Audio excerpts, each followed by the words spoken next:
Hi, my name is Phoebe Fico, and I'm currently a junior at Boston College, where I'm in my dorm room right now.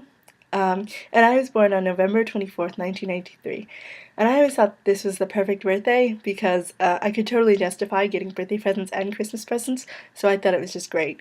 But it turns out that it was actually the wrong birthday because I was supposed to be born on March 3rd, 1994, so I came 3 months early in sort of this flurry of worry and confusion and terror and fear as my mother started bleeding, and they sort of had to rip me out of her womb via C-section, as though I was Macduff in Macbeth. And then my parents had to wait another 3 terrifying months as I lay in the incubator in intensive care.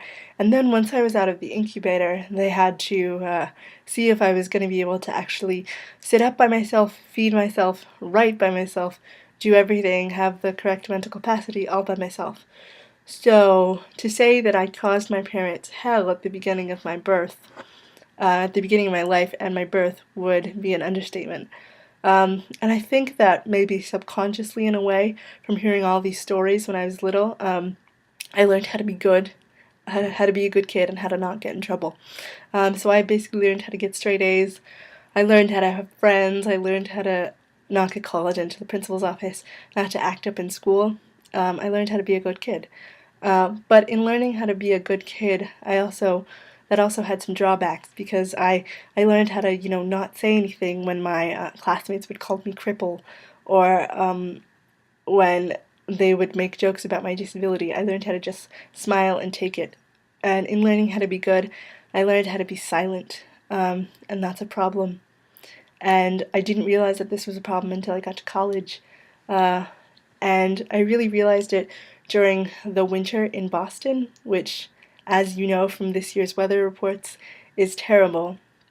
Um, I thought that it was my fault that I couldn't get around in the snow with my crutches, that I was slipping and sliding all over the place, that I was afraid that I was going to break a hip. I thought all of these things were my fault, and I thought I was so weak because I couldn't get to class like everyone else. But it turns out that it wasn't my fault at all, and it still isn't my fault. But I fell into a deep depression because of it, and I didn't know what to do. Um, so I didn't go to class, I didn't do anything, and all of a sudden I wasn't this good kid or this good student. And then next year's winter rolled around, and I didn't know what to do.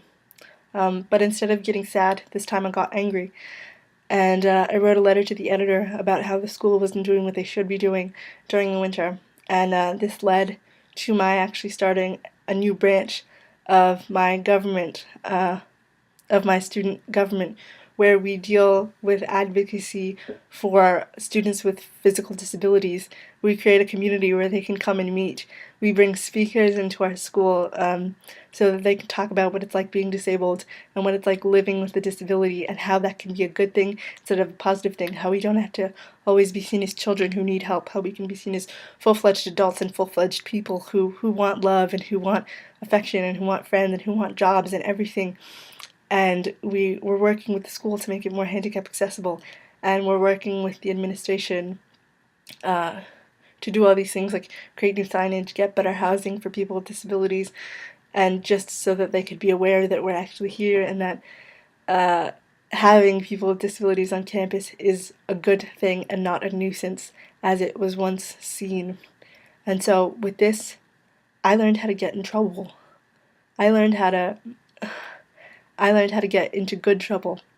I learned how to cause a stir, to cause a ruckus, and that raising your voice and speaking up for yourself is not such a bad thing. It doesn't always have to be seen as you getting angry. You being angry at someone is not you hating someone. Anger is always confused with hate, and anger and hate are not the same thing. Anger motivates you to make a difference, and it motivated me to make a difference. And I hope that I can show my students, if I am chosen for this position, how anger is a good emotion rather than a bad one, and how they can make a difference in the world if they could just get angry about all the injustices that they see around them. Thank you so much.